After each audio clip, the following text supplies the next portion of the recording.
તરફ પોરબંદરમાં પણ કોંગ્રેસ ઉમેદવારોને અજ્ઞાત સ્થળે લઈ જવામાં આવ્યા। પોરબંદરમાં મહાનગરપાલિકાના કુલ 32 ઉમેદવારોને અજ્ઞાત સ્થળે લઈ જવામાં આવ્યા છે। આવતીકાલે ફોર્મ પરત ખેંચવાની પ્રક્રિયા પૂર્ણ થયા બાદ આ તમામ ઉમેદવારોને પરત બોલાવવામાં આવશે। ત્યારે પોરબંદરમાં પણ કોંગ્રેસ પોતાના ઉમેદવારોને અજ્ઞાત સ્થળે લઈને પહોંચી છે। કુલ 32 ઉમેદવારોને અજ્ઞાત સ્થળે લઈ જવાયા।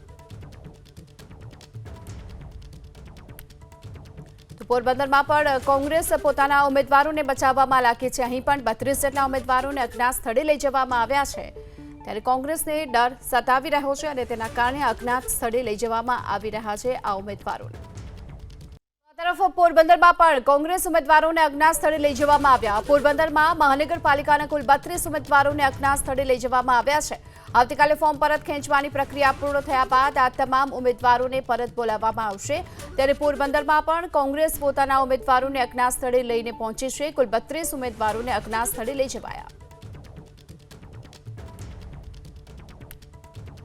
પોરબંદરમાં પણ કોંગ્રેસ પોતાના ઉમેદવારોને બચાવવામાં લાગી છે। અહીં પણ 32 જેટલા ઉમેદવારોને અજ્ઞાત સ્થળે લઈ જવામાં આવ્યા છે। ત્યારે કોંગ્રેસને ડર સતાવી રહ્યો છે અને તેના કારણે અજ્ઞાત સ્થળે લઈ જવામાં આવી રહ્યા છે આ ઉમેદવારોને।